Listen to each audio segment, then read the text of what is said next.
आज के इस युवा विभाग में आप सभी का हार्दिक स्वागत है। आइए आज की आराधना को आरंभ करते हैं। मंडली आह्वान वचन के लिए खड़े होंगे।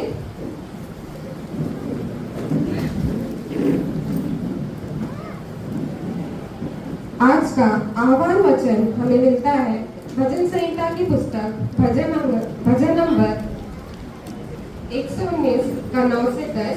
इसमें इस प्रकार लिखा है, जवान अपनी चाल को किस उपाय से शुद्ध रखे, तेरे वचन के अनुसार सावधान रहने से। यहाँ तक आमीन। मंडली बैठ जाएंगे।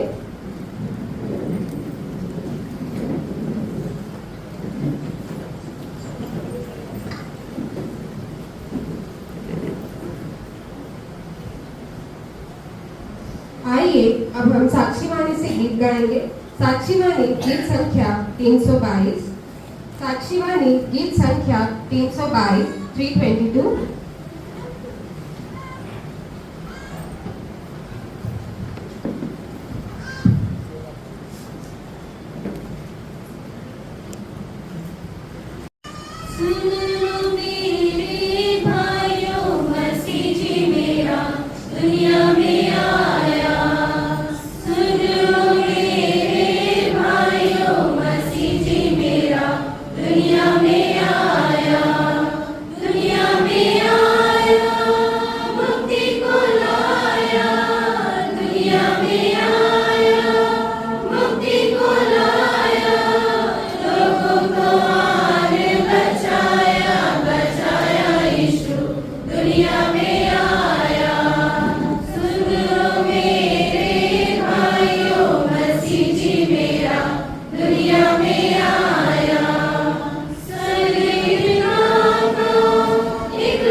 मंडली उठे।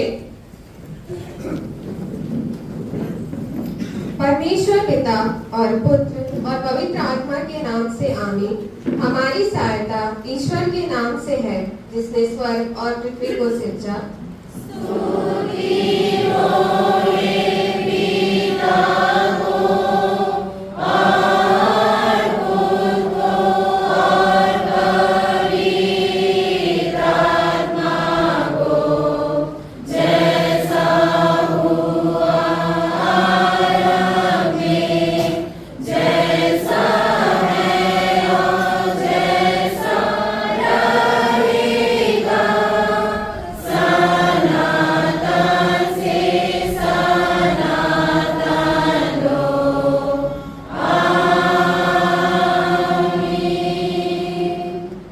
हम ईश्वर के सामने अपने पापों को दृढ़ताई से मान ले।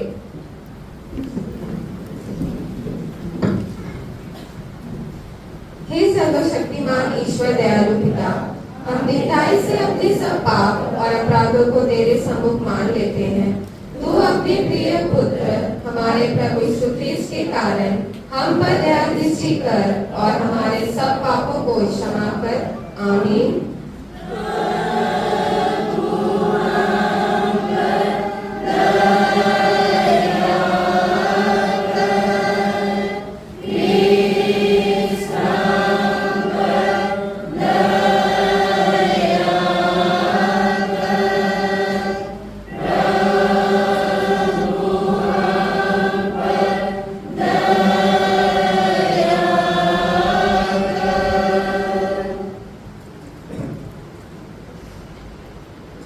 शांति का वचन ग्रहण करें। क्योंकि सबों ने पाप किया है और ईश्वर की प्रशंसा योग्य नहीं होते हैं, पर उसके अनुग्रह से उस उद्धार के द्वारा जो ख्रीस्त से है सिर्फ में धर्मी ठहराए जाते हैं। रोमी 3:23 से 24। आमीन।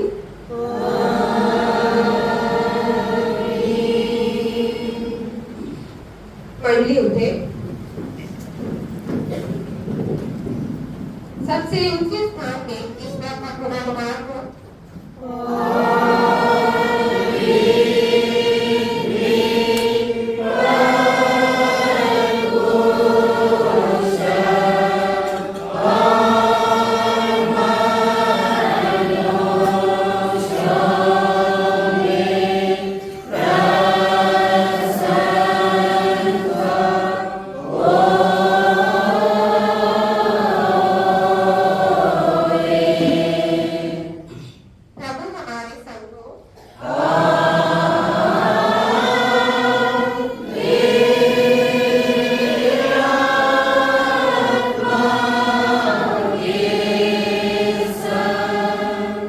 आइए आप प्रार्थना करें।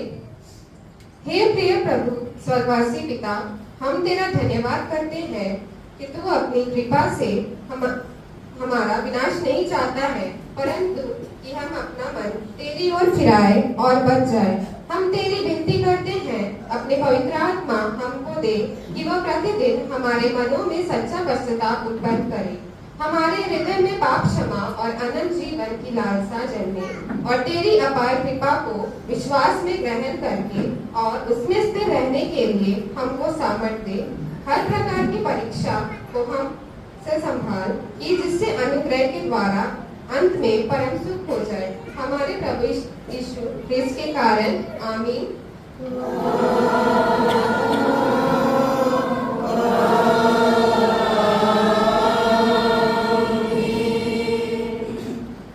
आइए आज का पाठ वचन सुनते हैं जो कि हमें मिलता है लूका रचित समाचार 15:11 से 32।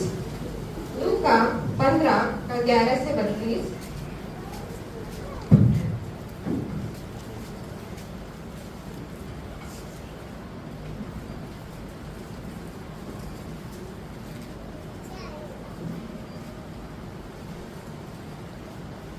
युवाओं की ओर से पढ़ने में अगुवाई करेंगे। उड़ाऊ पुत्र का दृष्टांत। फिर उसने कहा, किसी मनुष्य के 2 पुत्र थे। उनमें से छोटे ने पिता से कहा, हे पिता, संपत्ति में से जो भाग मेरा हो वह मुझे मुझे दे दीजिए। उसने उनको अपनी संपत्ति बांट दी।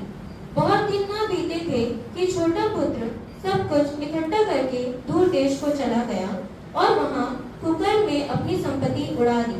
जब वह सब कुछ खर्च कर चुका तो उस देश में बड़ा अकाल पड़ा और वह कंगाल हो गया।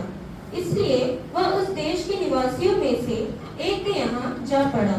उसने उसे अपने खेतों में सुअर चराने के लिए भेजा और वह चाहता था कि उन फलियों से जिन्हें सुअर खाते थे अपना पेट भरे, और उसे कोई कुछ नहीं देता था। जब वह अपने आपे में आया तब कहने लगा, मेरे पिता के कितने ही मजदूरों को भोजन से अधिक रोटी मिलती है और मैं यहाँ भूखा मर रहा हूँ। मैं अब उठकर अपने पिता के पास जाऊंगा और उससे कहूंगा कि पिताजी, मैंने स्वर्ग के विरोध में और तेरी दृष्टि में पाप किया है। अब इस योग्य नहीं रहा कि तेरा पुत्र कहलाओ। मुझे अपनी एक मजदूर के समान रख ले। तब वह उठकर अपने पिता के पास चला। वह अभी दूर ही था कि उसके पिता ने उसे देखकर तरस खाया और दौड़कर उसे गले लगाया और बहुत चूमा। पुत्र ने उससे कहा, पिताजी, मैंने स्वर्ग के विरोध में और तेरी दृष्टि में पाप किया है और अब इस योग्य नहीं रहा कि तेरा पुत्र कहलाओ।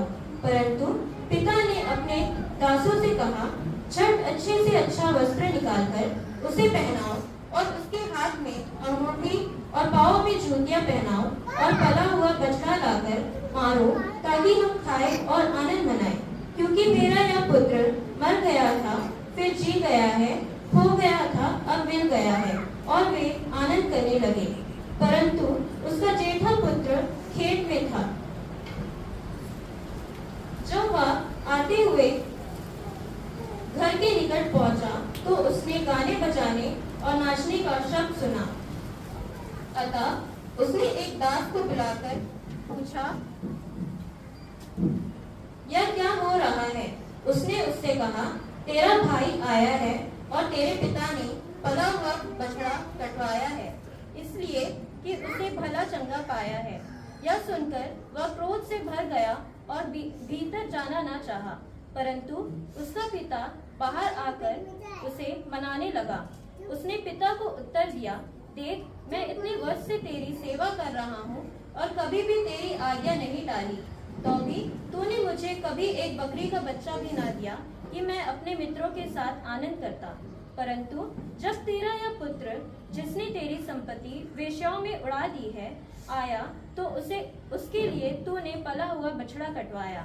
उसने उससे कहा, पुत्र, तू सर्वदा मेरे साथ है और जो कुछ मेरा है वह सब तेरा ही है।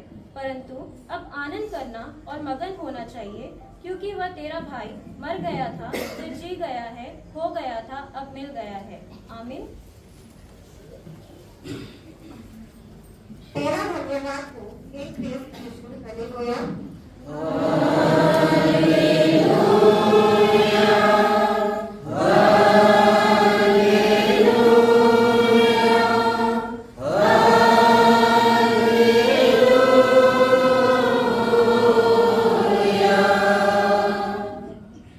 अब हम समस्त क्रिस्तानी कलीसिया के संग अपना महापवित्र विश्वास मान ले कि यूं कहें, मैं विश्वास करती हूँ परमेश्वर पिता पर, जो स्वर्ग और पृथ्वी का सर्वशक्तिमान सृजनहार है, और उसके इकलौते पुत्र अपने प्रभु यीशु क्रिस्त पर, जो पवित्र आत्मा से गर्भ में आया और हमने से उत्पन्न हुआ, प्रांतुस पिलातुस के आगे से उठाया, क्रूस पर चढ़ाया गया, मर गया, गाड़ा गया, पाताल में उतरा, तीसरे दिन मृत्यु से जी उठा, स्वर्ग पर चढ़ गया और परमेश्वर के समान विराजमान है, जहाँ से जीवितों और मृत्यु को छाया करने को दिलाएगा।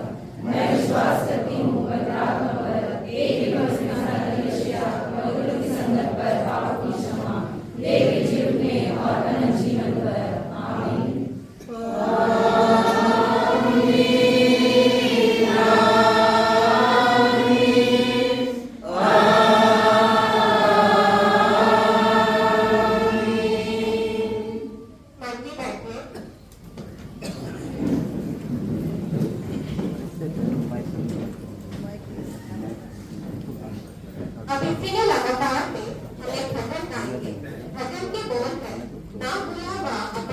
जिम्मेदारी युवा संघ के भाई बहन पर ना भूलावा अपन जिम्मेदारी कलेक्टर के भाई बहन पर युवा गाने के अगुवाई करेंगे।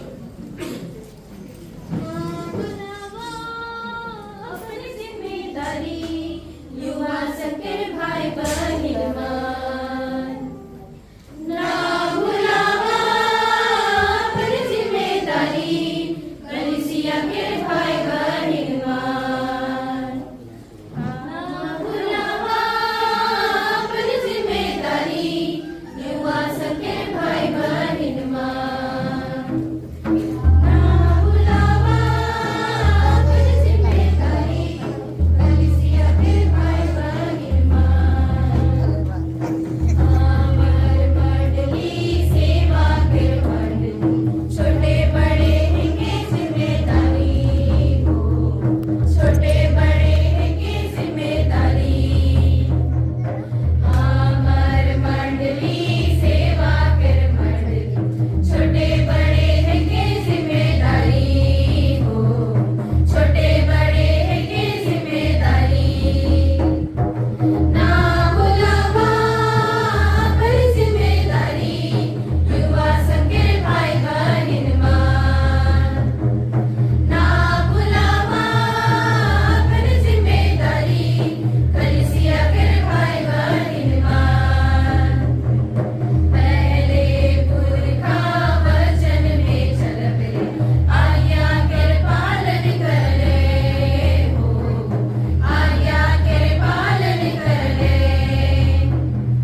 पहले पुरखा वचन में चलबे आज्ञा के पालन करे हो आज्ञा के पालन करे ना भुलावा अपनी जिम्मेदारी युवा संघ के भाई बहन ना भुलावा अपनी जिम्मेदारी कलिसिया के भाई बहन हमरे के मिल में आशीष कर जीवन मिलजुल के सेवा करा हो मिलजुल के सेवा करा हमरे के मिल में आशीष कर जीवन मिलजुल के सेवा करा हो मिलजुल के सेवा करा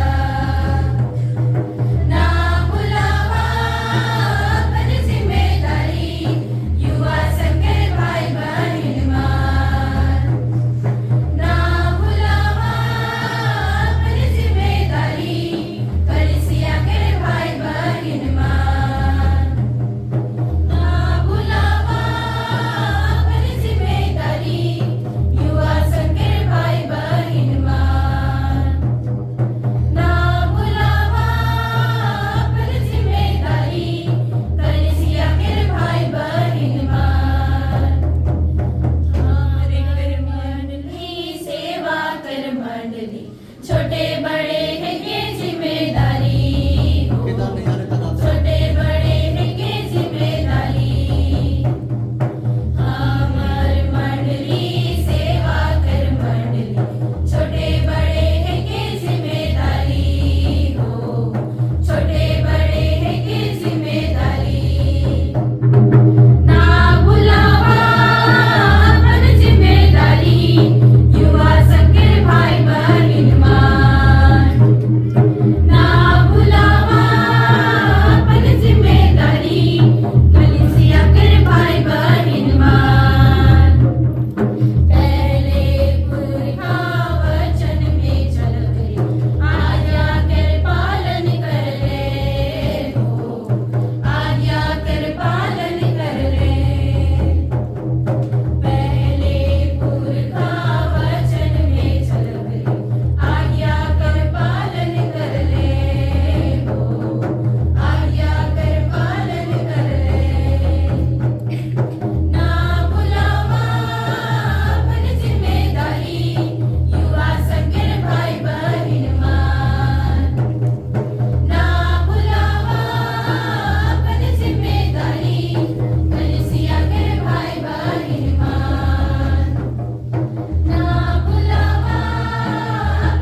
के सुंदर दिन के लिए आपको तहे दिल से धन्यवाद देते हैं।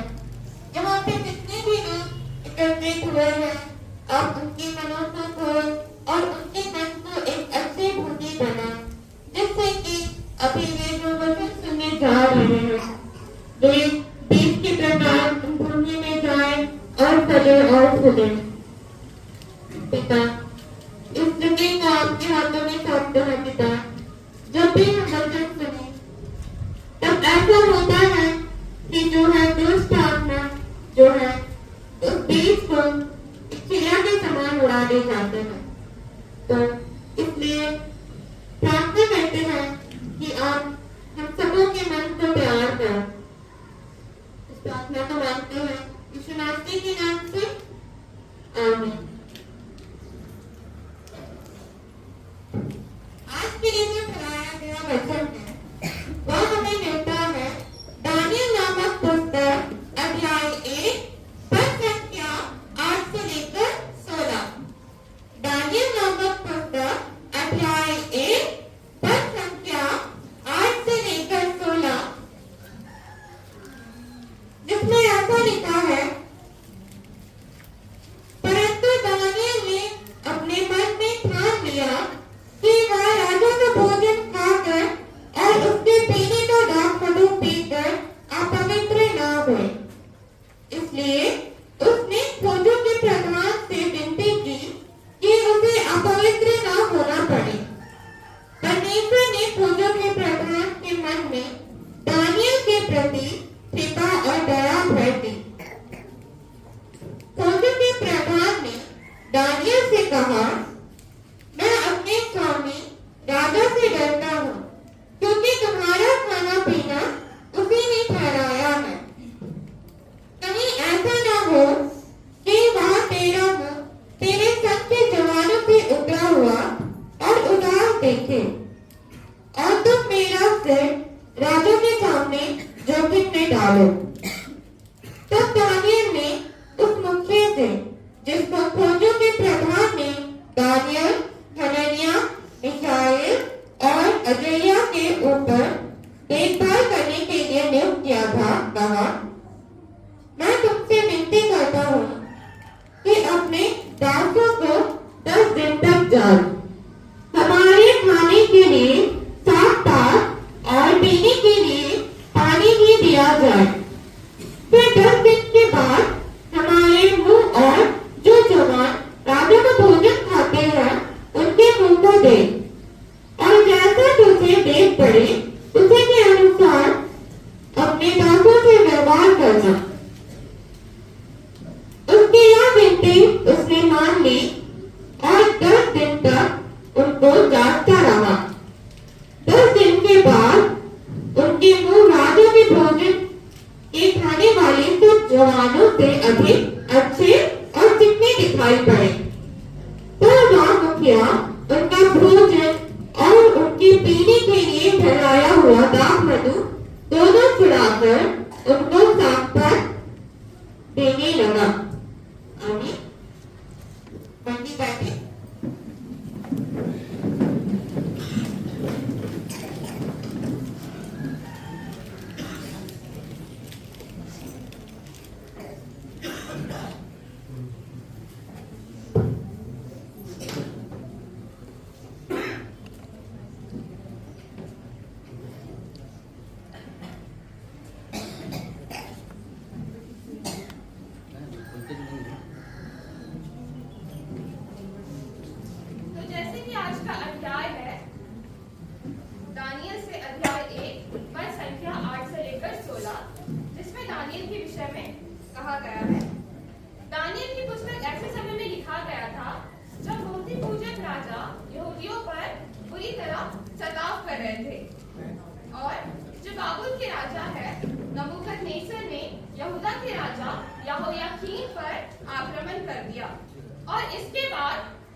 ताकि वो राज मंदिर में हाजिर होने के योग्य हो, जिसके लिए जो राजा है वो उसे प्रशिक्षण भी देता है, भाषा का भी शिक्षा देता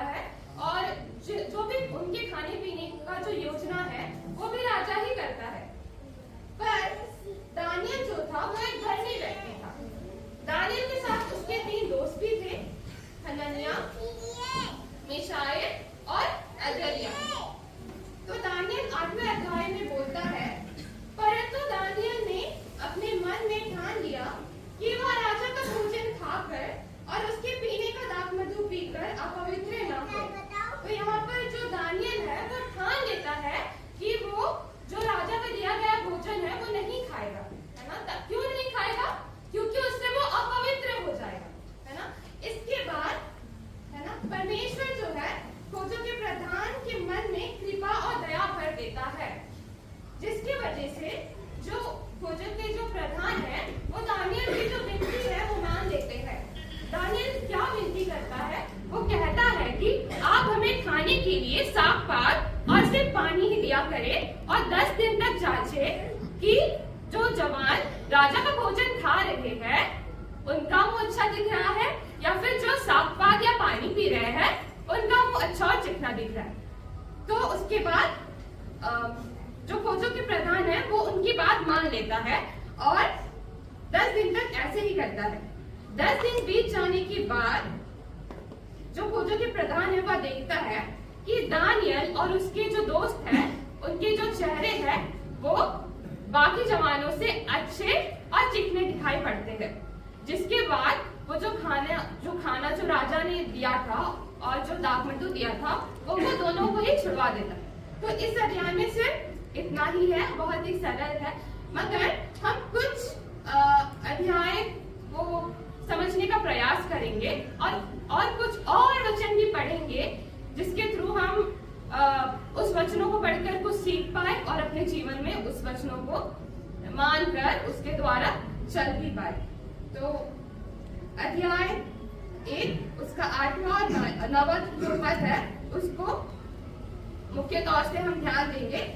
8वां पद है ना, जिसमें ऐसा लिखा है कि दानियल कुछ खाकर, है ना, तो राजा की जो वस्तु है वो खाकर अशुद्ध नहीं होना चाहता था। दानियल ऐसा क्यों करता है? क्या कोई कुछ चीज खाने पीने से क्या हम अशुद्ध हो जाएंगे? पुराने नियम में जो व्यवस्था दी गई थी उसमें बहुत सी चीजें ऐसी थी जो परमेश्वर ने मना किया था उससे नहीं खाना, जैसे कि रेंगने वाले जानवर, है ना, वो सबको खाने से अशुद्ध हो जाते हैं। वो जो है वो जानवर जो है जो रेंगते हैं उसे अपवित्र ठहराया गया था और लोगों को बोला था कि उसे नहीं खाना है। उसी के अनुसार जो है दानियल उन सारी व्यवस्था को अच्छे से भली भांति जानता था और वो जो है परमेश्वर की आज्ञा को ठुकराना नहीं चाहता था। और एक रीजन है, हम पढ़ सकते हैं निर्गमन 34 उसका 15, निर्गमन 34 उसका 15। अगर आप जल्दी जल्दी वचनों को नहीं खोल पाएंगे तो मैं चाहती हूँ कि आप उसको कहीं पर लिख के रख ले। मैं नहीं चाहती कि आप कहीं डिस्ट्रैक्ट हो, है ना, और कुछ भी छूट जाए।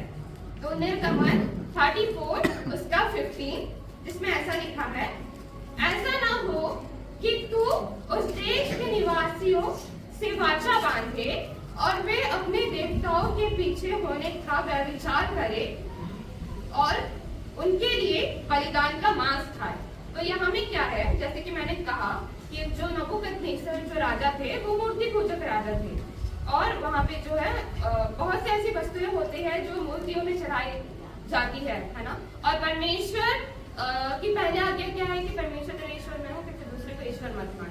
अगर हम किसी दूसरे देवता को मानते हैं, है ना, तो हम वहाँ पे व्यभिचार करते हैं, है ना। व्यभिचार का मतलब सिर्फ वो नहीं जो लड़कियों वाला वो वाला व्यभिचार नहीं है।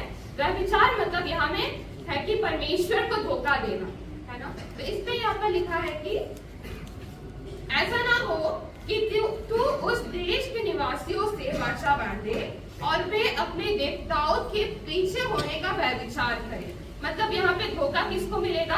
परमेश्वर को मिलेगा, है ना, अगर हम दूसरे देवी देवताओं को मानेंगे। और ऐसा ना हो कि उनके लिए बलिदान का मांस खाए। तो इसलिए भी जो दानियल है, जो राजा के दिया हुआ जो वस्तु है उसको खाना नहीं चाहता है, क्योंकि वो भी परमेश्वर का होना बन के रहना चाहता है और व्यभिचार नहीं करना चाहता है। और दूसरा रीजन ये है कि लव व्यवस्था में ऑलरेडी बहुत सी ऐसी खाने पीने के लिए, है ना, रिस्ट्रिक्ट रिस्ट्रिक्शंस ना मना किया हुआ था कि कुछ वस्तुएं नहीं खानी है, इसलिए वो दूसरे देश में जाके भी खुद को पवित्र रखने की कोशिश करता है। और 9वां पद अगर हम पढ़ेंगे तो उसमें ऐसा लिखा है, परमेश्वर ने खोजों के प्रधान के मन में दानियल के प्रति कृपा और दया भर दी। यहाँ में जो खोजों के प्रधान थे, है ना, उनको जो है अपना राजा जो होगा ना, उनसे डर होगा, क्योंकि वहां में ऐसा है कि अगर सजा है तो मौत की सजा दे दी जाती है ना। मगर वहां पे परमेश्वर जो है दानियल की मदद करता है और क्या करता है कि जो खोजों के प्रधान है उसका मन कृपा और दया से भर देता है, जिसकी वजह से वो दानियल की बात मानता है। अगर उसके मन में कृपा और दया नहीं होता तो वो शायद बात नहीं मानता, और जिसकी वजह से दानियल फिर अशुद्ध हो जाता, है ना। मगर यहाँ पे हम देखेंगे कि आज के समय में ना, रही बात ये तो पुरानी समय की बात है ना, इतिहास है, उस समय जो आज्ञा दी गई थी उस समय वो दानियल उसको मान रहा था और वो उसका पालन भी कर रहा था। मगर क्या आज के समय में हम खाने पीने के वस्तुओं से अशुद्ध हो जाते हैं? अगर ऐसा होता तो अभी भी इस्राएली में बहुत लोग हैं जो मूसा की व्यवस्था को मानते हैं और वो सारी चीजें अभी भी नहीं खाते। उसमें से एक है झींगा, जो मेरा फेवरेट है ना। अगर अशुद्ध होता तो मैं तो बहुत ही पवित्र और अशुद्ध हो चुकी हूँ, है ना, क्योंकि मुझे बहुत पसंद है झींगा, मगर वहां पे खाना वो मना है ना। तो इसमें मार्कुस अध्याय 7 18 से 19, मार्कुस अध्याय 7 18 से 19, उसमें ऐसा लिखा है, उसने उनसे कहा, क्या तुम भी ऐसे नासमझ हो? क्या तुम नहीं समझते कि जो वस्तु बाहर से मनुष्य के भीतर जाती है वह उसे अशुद्ध नहीं कर सकती, क्योंकि वह मन में नहीं परंतु पेट में जाती है और संडास में निकल जाती है। वह कहकर उसने सब भोजन वस्तुओं को शुद्ध ठहराया। तो यहाँ में यीशु मसीह क्या कहते हैं? जो भी हम खाते हैं वो हमारे पेट में जाता है, मन में नहीं जाता और संडास से निकल भी जाता है। तो यहाँ पर अगर हम कुछ भी खा पिए तो उससे हम अशुद्ध नहीं होते। और यहाँ कहकर उसने सभी खाने की चीजों को शुद्ध ठहराया। तो अगर पुराने जमाने मतलब उस समय पे रहते, दानियल के समय पे होते, तो हम जो पहले की जो मूसा की व्यवस्था है वो मानना अनिवार्य होता। मगर अभी जब नया नियम है और जीसस क्राइस्ट आ चुके हैं, इसके बाद बहुत से ऐसे है ना बदलाव हुए हैं वचन में, है ना, वचन में नहीं व्यवस्था में बोल सकते हैं। तो यीशु मसीह ने सारे जो खाने की चीज है उसको शुद्ध ठहराया है। मगर ऐसी कुछ चीजें हैं, है ना, जो हमें अशुद्ध भी करती है, अपवित्र भी करती है। मार्कुस 7:20 से 23, मार्कुस 7:20 से 23, उसी के आगे पढ़ेंगे। फिर उसने कहा, जो मनुष्य से निकलता है वही मनुष्य को अशुद्ध करता है, क्योंकि भीतर से अर्थात मनुष्य के मन से बुरे बुरे विचार, चोरी, हत्या, परस्त्री गमन, लोभ, दुष्टता, छल, लुचपन, कुदृष्टि, निंदा, अभिमान और मूर्खता निकलती है। यह सब बुरी बातें भीतर ही से निकलती है और मनुष्य को अशुद्ध करती है। तो इसमें हम देख सकते हैं कि जो चीजें हमारे मन से निकलती है वो चीजें हमें अशुद्ध करती है, जैसे कि चोरी, अभिमान और दुष्टता, छल। ये सब चीजें पेट से नहीं निकल रही है, ये सब चीजें जो है ना इंसान खुद सोचता है ना, जो हमारे मन से निकलती है, और यही सब चीजें हैं जो हमें अशुद्ध करती है। तो इससे हम समझ सकते हैं कि खाने की चीजें हमें अशुद्ध नहीं करती, बल्कि जो चीजें हमारे मन से निकलती है वो चीजें हमें अशुद्ध करती है। मगर ऐसी भी एक चीज है जो यीशु मसीह ने ना खाने को बोला है, मतलब भौतिक रूप में खाने को बोला है। अगर हम खाने की बात देखें तो खाने की विशेषता देखते हैं कि खाने से होता क्या है ना, हम मनुष्य है ना, हम सभी खाते, और खाने से क्या होता है, वो जीने के लिए आवश्यक है। अगर हम नहीं खाएंगे तो क्या हम जीवित रहेंगे? नहीं, हम जीवित नहीं रहेंगे। और जो खाने से जो है कार्य करने के लिए ताकत मिलता है। और तीसरा पॉइंट ये है कि वो जो है नियमित तौर पर हमें खाना जरूरी है। अगर हम आज खाते हैं और 4 दिन तक नहीं खाते हैं तो क्या हम स्वस्थ रहेंगे? नहीं ना। और अगर हम बहुत दिन तक खाना ही बंद कर दे, खाना पीना ही बंद कर दे, तो क्या हम जीवित तक रहेंगे? नहीं। तो इसलिए खाना हमारी जीवित रहने के लिए बहुत आवश्यक है और इससे हमें ताकत मिलती है, मतलब हमें खाते रहना। इसलिए हम दिन में 3 बार खाना खाते हैं, है ना। तो इसलिए जीसस ने भी कुछ खाने को कहा है ना। और कलीसिया में हम महीने में 1 बार तो खाते ही हैं। क्या बता सकते हो क्या है? हाँ, प्रभु भोज खाते हैं ना। उसमें क्या है? प्रभु भोज का यीशु मसीह का मांस और लहू है। तो उसमें यूहन्ना 6 उसका 48, यूहन्ना 6 उसका 48 उसमें ऐसा लिखा है, जीवन की रोटी मैं हूं। यीशु मसीह खुद को जीवन की रोटी बोल रहे हैं, है ना। और इसके आगे भी अगर हम पढ़ेंगे तो यूहन्ना 6 उसका 51 उसमें ये बोल रहे हैं कि जो रोटी स्वर्ग से उतरती है वो जीवन की रोटी मैं हूं और वह मेरा मांस है ना। जो रोटी स्वर्ग से उतरती है वह रोटी मैं हूं और वह मेरा मांस है। और अगर इसके यूहन्ना 6 उसका 53 उसमें पढ़ेंगे तो उसमें ये लिखा है, यीशु ने उनसे कहा, मैं तुमसे सच सच कहता हूं कि जब तक तुम मनुष्य के पुत्र का मांस ना खाओ और उसका लहू ना पियो तुम में जीवन है। तो जब तक हम उनका मांस नहीं खाते, किसका? यीशु मसीह का मांस नहीं खाते और लहू नहीं पीते, हम में जीवन नहीं है ना। अगर हम जीवन नहीं है बोल रहे हैं मगर हम तो जीवित है ना। जीवित है करके हम सुन पा रहे हैं, है ना। तो यहाँ पे कौन से जीवन की बात की जा रही है वो हम आगे जानेंगे ना। यहाँ पे ध्यान देते हैं कि मांस और लहू खाने को बोला जा रहा है, मगर क्या हमें सच में जीसस का मांस खाना है? मतलब क्या सच में जीसस ने अपना मांस काट कर दिया था और अपना लहू दिया था? काट कर नहीं ना। तो देखते हैं कि किसमें जीवन है। यूहन्ना 6 उसका 63 में ऐसा लिखा है, आत्मा तो जीवन दायक है, शरीर से कुछ लाभ नहीं। जो बातें मैंने तुमसे कही है वो आत्मा है और जीवन भी है। तो यहाँ में जो जीवन है ना वो अभी के जीवन की बात नहीं की जा रही है, जो हमारा आत्मिक जीवन है ना, उसके बारे में बात की जा रही है। क्योंकि ये जो जीवन अभी हम जी रहे हैं, है ना, वो तो खत्म हो जाएगा। ज्यादा से ज्यादा हम कितने साल जीवित रहेंगे? ज्यादा से ज्यादा हम 100 साल जीवित रहेंगे या फिर 120। आजकल का आयु नहीं है ना। तो यीशु मसीह क्या कहते हैं? आत्मा तो जीवन दायक है, मतलब आत्मा कभी नहीं मरने वाला। और अगर हम यीशु मसीह का मांस खाते हैं तो हम में जीवन होगा, है ना। और वो मांस है क्या?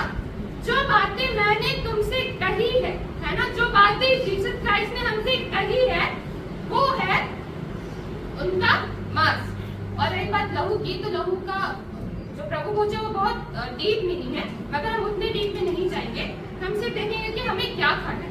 तो हमें क्या खाना है? उनके वचनों को खाना है ना।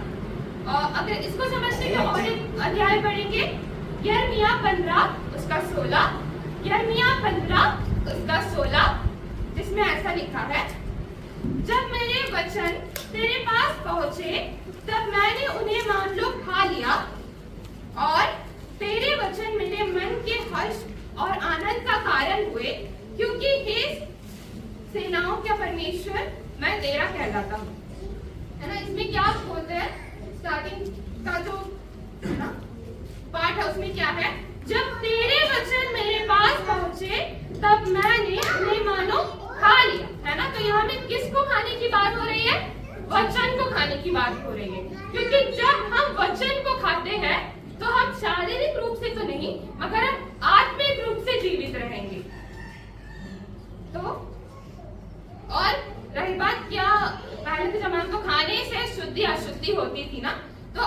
टाइम में यूहन्ना 15 उसमें 3, यूहन्ना 15 पद 3 उसमें ऐसा लिखा है, तुम तो उस वचन के कारण जो मैंने तुमसे कहा है शुद्ध हो।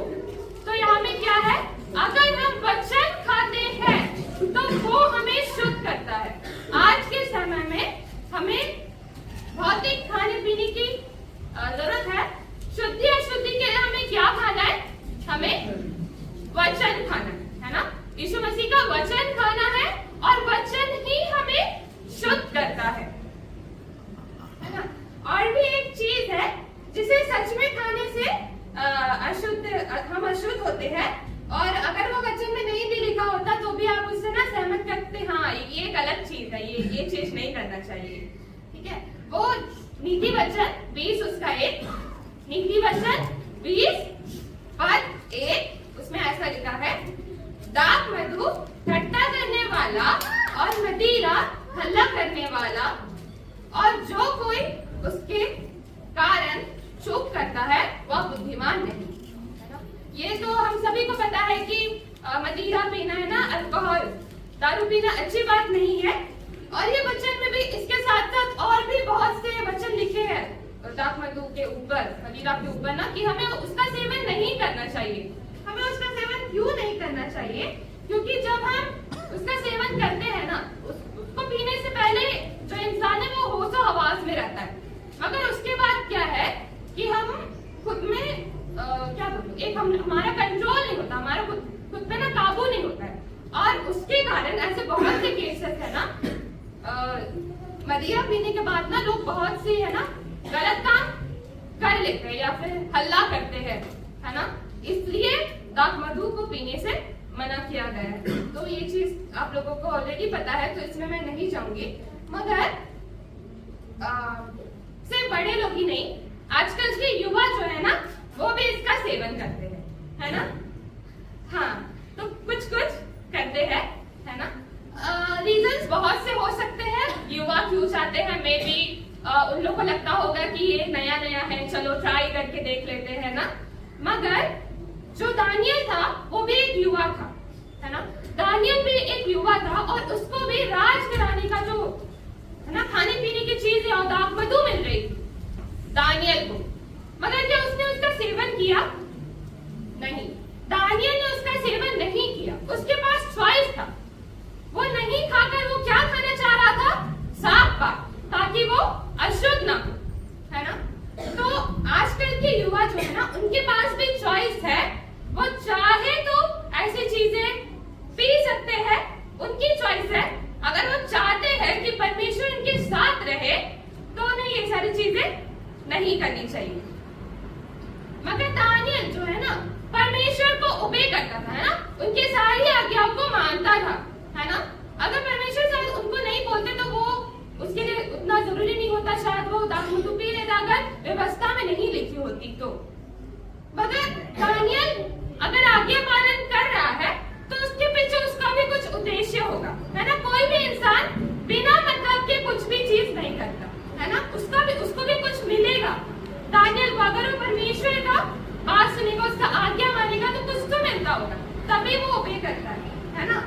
तो वचन संहिता 33 उसका 18 से 19 में, वचन संहिता 33 उसका 18 से 19 में ऐसा लिखा है, देखो यहोवा की दृष्टि उसके डरवैयों पर और उन पर जो उसकी करुणा की आशा रखते हैं बनी रहती है कि वह उनके प्राण को मृत्यु से बचाए और अकाल के समय उनको जीवित रखे, है ना।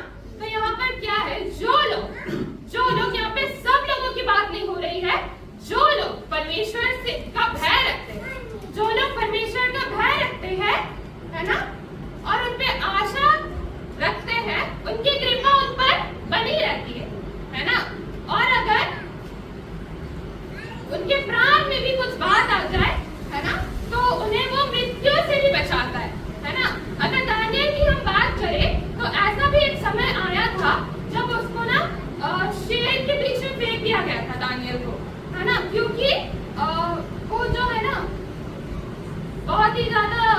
राजा के सामने ना बहुत ही उसका नाम था और राजा ने उनको बहुत ऊंचा ऊंचा पद दे दिया था क्योंकि राजा उनसे बहुत खुश था। और दानियल को जो स्वप्न के मीनिंग, स्वप्न का मतलब दिखाने का ब्लेसिंग दिया था भगवान ने, तो इसलिए जो दानियल का जो पद है वो भी ऊंचा हुआ था। तो जिसकी वजह से उसके साथ वाले जो थे ना वो जो जलन करने लगे और ये रूल निकाला कि अगर कोई भी दूसरे देवी देवताओं को पूजे तो उन्हें शेर की कुंड में ना डाल दिया जाए। मगर दानियल था धर्मी व्यक्ति, वो क्या करता है कि दिन में 3 बार प्रार्थना करता था। दानियल कितने बार प्रार्थना करता था? मतलब वो कितने बार भोजन खा रहा था होगा? हमारी तरह 3 बार, है ना? तो प्रार्थना भी वो 3 बार करता था, है ना? तो जब ये रूल निकला कि दूसरे देवी देवताओं को नहीं पूछना है, तब भी वो नहीं माना। तब भी वो क्या करता था? अपना काम बराबर करता था। वो तीनों टाइम क्या करता था? दानियल प्रार्थना करता था, जिसकी वजह से ना उसको शेर के बीच में फेंक दिया गया था। मगर आप सोच सकते हैं कि शेर ने उसे खाया, या हमें दानियल की वजह से शेर नहीं खाया या फिर परमेश्वर की वजह से, है ना? परमेश्वर ने शेरों का जो मुंह बंद किया और उसने दानियल को नहीं खाया। यहाँ पे हम देखते हैं कि धर्मी व्यक्ति है ना, क्योंकि वो आज्ञा पालन करता था, इसलिए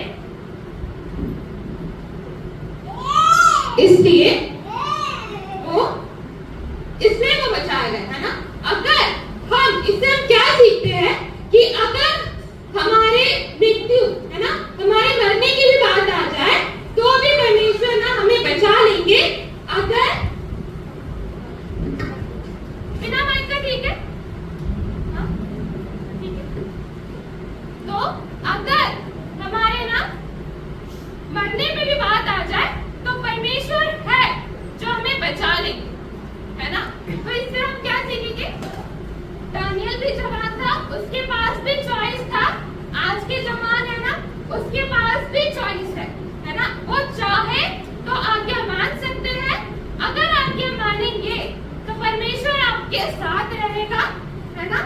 और आपको अगर ऐसा समय आए जहाँ पे अकाल हो तो भी आपको जीवित रखेगा। अगर आपकी प्राण की बात भी आ जाए तो भी वो हमें मृत्यु से बचाएगा। और अगर युवा की बात करें तो हम ऐसे देख सकते हैं ना कि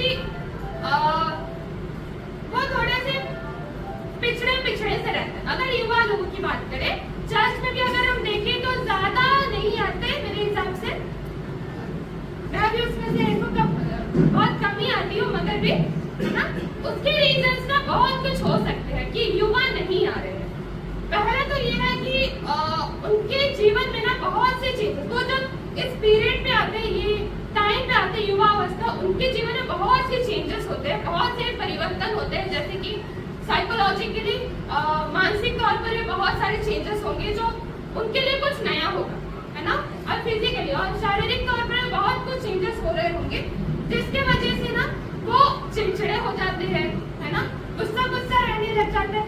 अगर मम्मी पापा यहाँ है ना, जिनके बेटे बेटियां ना युवा है ना, यंग है, तो उनको पता है कि वो सोचते हैं कि क्या गुस्सा हो जाती है, बार बार बात नहीं मानती है ना, ऐसे सोचते होंगे। मगर समझने की जरूरत है ना कि वो कुछ ऐसा है ना, जो वो कुछ नया एक्सपीरियंस कर रहे हैं, जो इमोशंस है ना, जो भावनाएं हैं, वो इस पीरियड में बहुत बार कंट्रोल में नहीं आता, है ना? और इस वजह से ना हम लोग को बहुत ज्यादा डांट भी मिलता है कि बात नहीं सुनती है, मुंह चलाना सही बात नहीं है, लेकिन कभी कभी करते भी है ना।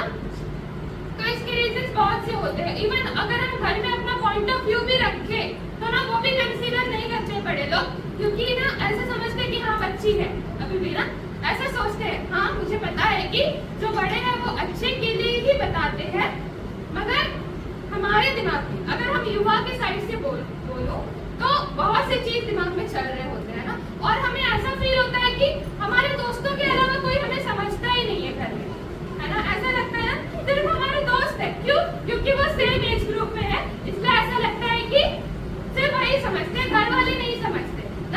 लेकिन घर वाले जो भी बोलते हैं हमारी केयर करते हैं इसलिए बोलते हैं, है ना।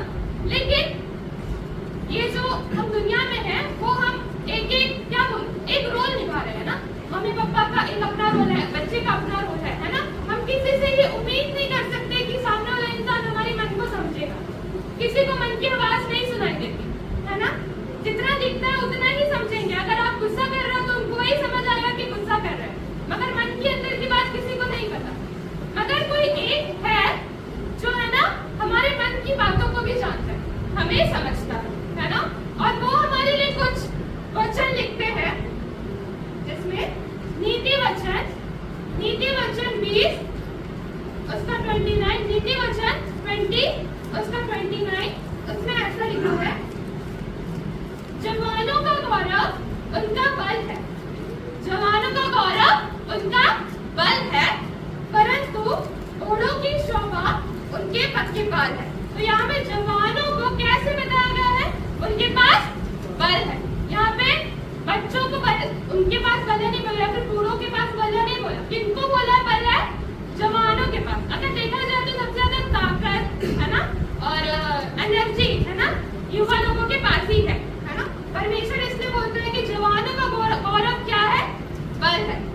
इसके बाद भजन संहिता 144 उसका 12, भजन संहिता 144 उसका 12, उसमें ऐसा लिखा है, जब हमारे बेटे जवानी के समय पौधे के समान बड़े हुए हो और हमारी बेटियां उन होने वाले खंभे के समान हो जो महल के लिए बनाए जाए।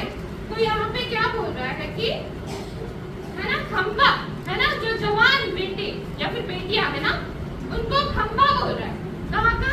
महल का खंभा। जैसे कि ये खंभा है ना, कभी भी घर खड़ा करने से पहले खंभा डालते हैं ना पहले, वो भी क्या हम ऐसे टेढ़ा मेढ़ा खंभा लाके डाल देते हैं?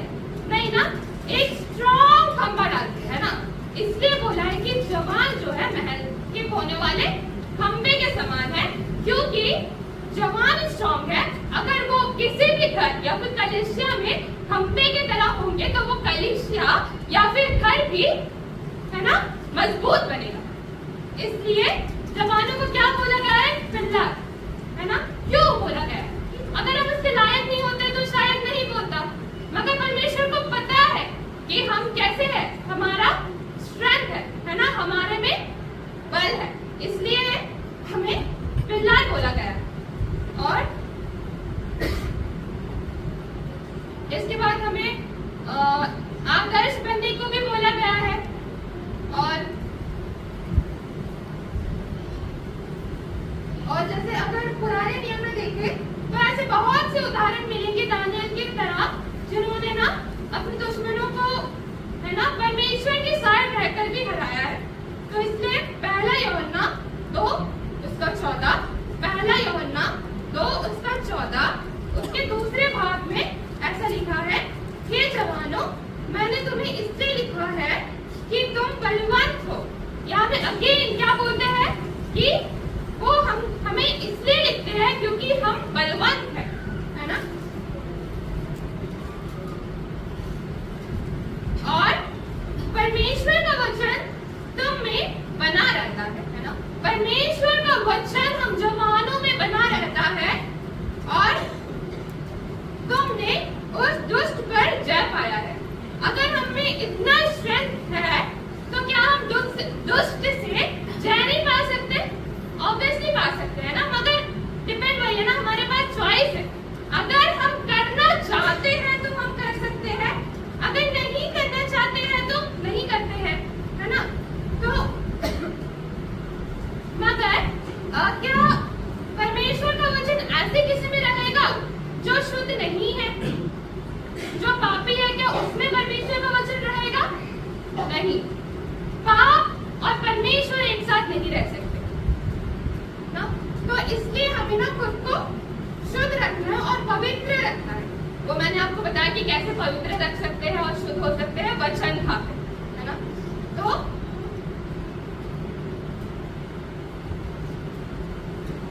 अगर हम शुद्ध रहते हैं और पवित्र रहते हैं तो हमें क्या मिलेगा, है ना। जैसे कि मैंने कहा ना, कुछ तो मिलना चाहिए ना।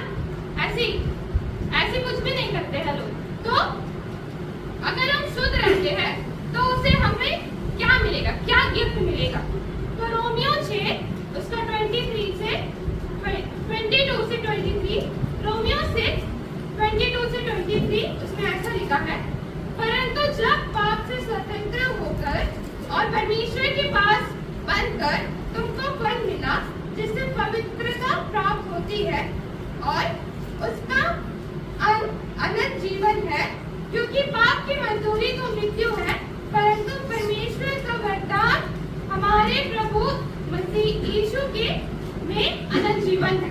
तो इसमें हमारा गिफ्ट क्या है?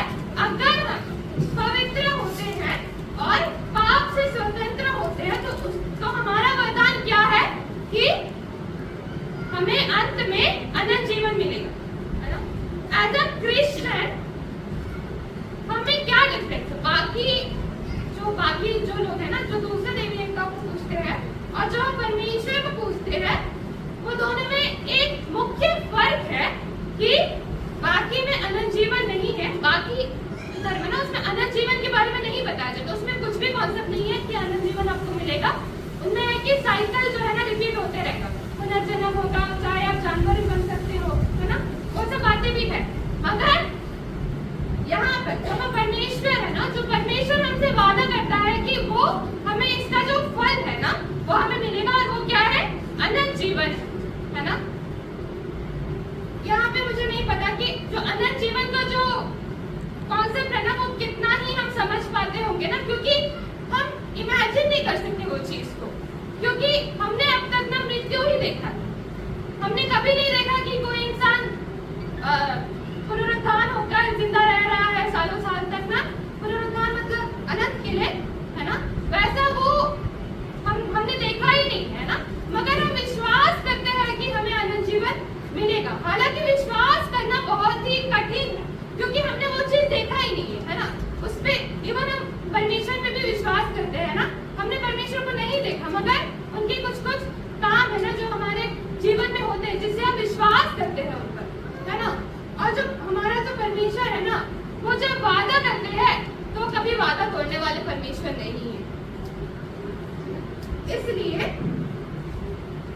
हम इसके बाद में निष्कर्ष की ओर बढ़ेंगे। तो अगर हम पवित्र हो, अगर हम उसकी आज्ञा का पालन करें तो हम अनंत जीवन हमें मिलेगा। मगर मोस्टली क्या होता है कि हम दुनिया में रहते हैं ना, तो दुनिया की चीजें में हम उलझ के रह जाते हैं। जैसे अगर यूथ की बात करें तो पढ़ाई, है ना, पढ़ाई पढ़ाई पढ़ाई, उसके बाद जॉब में बिजी, फिर उसके बाद परिवार आएगा ना, तो हम परमेश्वर जो दिखते नहीं है ना उस पे उतना ज्यादा फोकस नहीं कर पाते ना, उनको उतना ज्यादा टाइम नहीं दे पाते, है ना। मगर विश्वास ना, बाइबल में विश्वास के बारे में क्या लिखा है? विश्वास वो नहीं जो देखी हुई चीजें से हो, विश्वास वो है जो अनदेखी चीजों पे, मतलब जो चीज हम नहीं देख पा रहे हैं उस पे विश्वास करना, और वही विश्वास है। और विश्वास और कर्म दोनों एक बराबर चलते हैं। अगर आप विश्वास करते हैं मगर आप कर्म नहीं कर रहे हैं तो उसका कोई भी लाभ नहीं। मान लो आप ये विश्वास करते हैं कि मुझे एग्जाम में 90% मिलेगा, मगर आप पढ़ाई नहीं कर रहे तो क्या आपको रिजल्ट देखने को मिलेगा? नहीं ना। तो इससे विश्वास और कर्म, है ना, दोनों साथ साथ चलने चाहिए। जैसे कि मैंने कहा कि हम दुनिया की चीजों में उलझ कर रह जाते हैं, मगर हमें ये समझने की जरूरत है कि जो हम ये दुनिया में है वो हम कितने साल के लिए है? 1 साल नहीं, 1 साल नहीं, उससे ज्यादा नहीं, ज्यादा से ज्यादा 100 साल ना, 120 ये, ठीक है, उतने साल तक हम जीवित रहेंगे। उसके बाद क्या? इवन हम अभी है, कल नहीं रहेंगे, है ना। वो हम नहीं बोल सकते कि आज है और कल भी रहेंगे, वो हम श्योरिटी से नहीं बोल सकते, है ना। मगर जो अनंत जीवन जो परमेश्वर हमसे वादा करता है वो अनंत काल के लिए। तो आप बोलिए कि ये वाला जीवन लंबा है या फिर वो वाला जीवन लंबा है? वो जो अनंत काल में जो आने वाला है, जो हमें, है ना, उपहार के तौर पर अगर हम उनकी बात माने, उनके अनुसार चले तो हमें दिया जाएगा। तो बेटर है कि भौतिक मतलब संसारिक अभी के जीवन के साथ साथ हम उस जीवन के लिए भी प्रिपेयर करें आत्मिक तौर पर जो अनंत जीवन है ना। क्योंकि अगर ऐसा हुआ कि आज मैं प्रिपेयर नहीं हूँ और कल ऐसा ना हो कि मैं चले गई ऊपर, है ना, तो ऊपर जाकर मैं क्या बोलूंगी परमेश्वर को? अगर वो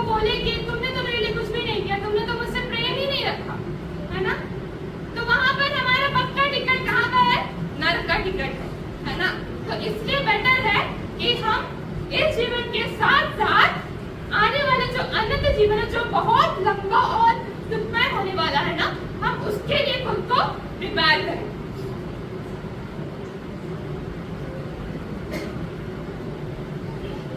और यहीं पे हम निष्कर्ष करेंगे, रिवाइज करेंगे कि हमने आज क्या क्या सीखा। हमने सीखा कि भोजन जो है हमें शुद्ध या फिर अशुद्ध नहीं करता। जो हमारे मन से निकलने वाली चीजें हैं वो हमें अशुद्ध करती है, जैसे चोरी है ना, अभिमान करना है ना, कुदृष्टि, वो सारी चीजें हमारे मन से निकलती है और वही हमें अशुद्ध करती है। दूसरी चीज ये है कि अगर यूथ की बात करूं तो वो क्या है, एक पिल्ला है, स्ट्रॉन्ग है ना, और वो ऐसा है कि दुष्ट को भी पराजित कर सकते हैं। तो हमें ये डिसाइड करना है कि हमें आज्ञा पालन करके परमेश्वर को वचन को खा के परमेश्वर की साइड जाना है, या फिर पूरे काम करके हमें नरक का टिकट बुक करना है। ठीक है, तो युवकों को वो सोचना है। उसके बाद में अनंत जीवन ना, अनंत जीवन के लिए हमें अभी से प्रिपेयर करना है। एक स्टोरी बताना चाहूंगी। एक चोर था, वो ना चोरी करता था तो वो एक इंसान का पर्स चोरी करता है। उस समय इंसान बोलता है चलो पुलिस स्टेशन, अभी तुमको पुलिस थाने लेके जाते हैं, अभी तुमको सजा मिलेगा। उस समय पे एक व्यक्ति आता है, उसको बचाता है और बोलता है कि साहब अभी छोड़ दो, नेक्स्ट टाइम ऐसा नहीं करें।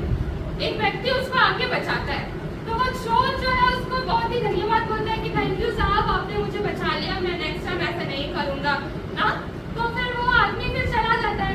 फिर इसके बाद नेक्स्ट बार फिर से चोरी करता है वो चोर, मगर जब चोरी करता था वो व्यक्ति वहाँ पे नहीं आता बचाने के लिए, क्योंकि खुदा से अनजान व्यक्ति होता है ना। तो उसे पुलिस स्टेशन लेके जाते हैं। उसके बाद पुलिस स्टेशन लेके जाने के बाद में उसको बोलते हैं कि तुमको कोर्ट लेके जाएंगे।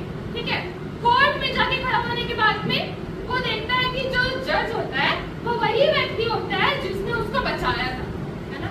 वहां पे वो बोलता है साहब आपको याद है कि आपने मुझे बचाया था।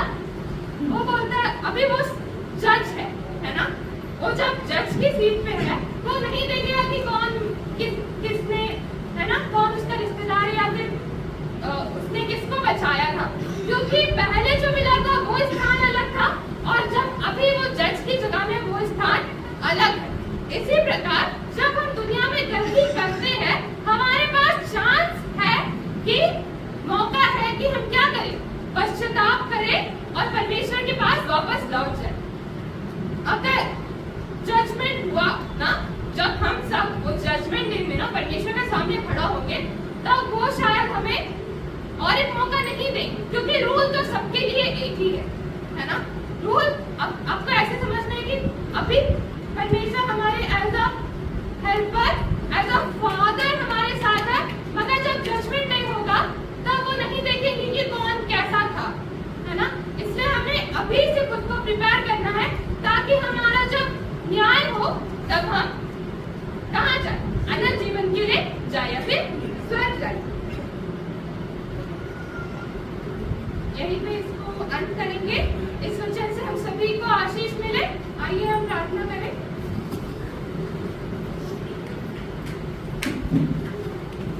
हमारे पिता, आपको तहे दिल से धन्यवाद देते हैं कि आपने जो है हमें इतने अच्छे से अब तक संभाले रखा है और आज का जो भी वचन है वो हर एक के हृदय में जाने पाए और वो उसे अपना कर आपके रास्ते पे चलने पाए। पिता, यहाँ पर जो आज नहीं आ पाए हैं उनके लिए प्रार्थना करते हैं कि वो किसी परिस्थिति में होंगे या फिर अपने मन की वजह से नहीं आ पाए हैं। पिता, उनकी भी मदद करो और अपनी कृपा दृष्टि उनके बनाए रखिए, आपके प्रेम को समझे और अगले बार यहाँ पर आकर आपकी वचनों को समझने पाए।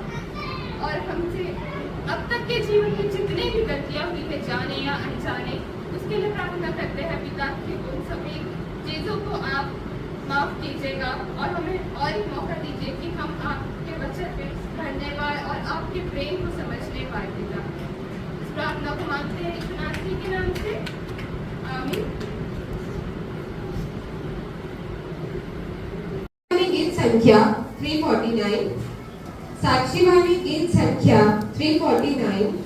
प्रभु तेरा हूँ, तेरे वचन से तेरा प्रेम पहचानता हूँ। मेरी कामना है कि विश्वास से मैं जाके तेरे पास रहूं। रख तू मुझको हे मसीह अपने क्रूस के सोते पास। युवा गाने में अगुवाई करेंगे।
आज की आराधना को हम प्रभु की प्रार्थना से अंत करें। हे हमारे पिता, तू जो स्वर्ग में है, तेरा नाम पवित्र किया जाए, तेरा राज आए, तेरी इच्छा जैसे स्वर्ग से पृथ्वी पर की हो। हमारे प्रतिदिन की रोटी आज हमको दे और हमारे अपराधों को क्षमा कर, जैसे हम भी अपने अपराधों को क्षमा करते हैं, और हमको ग्रंथ बुराई छोड़ा, क्योंकि राज और पराक्रम और महत्व सदा तेरी है। आमीन।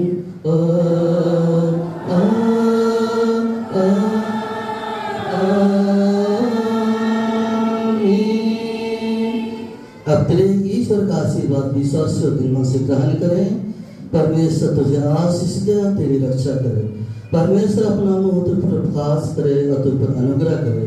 परमेश्वर अपना मुंह तुझ पर प्रकाश करे और तुझे पुष्ट दे। आमीन।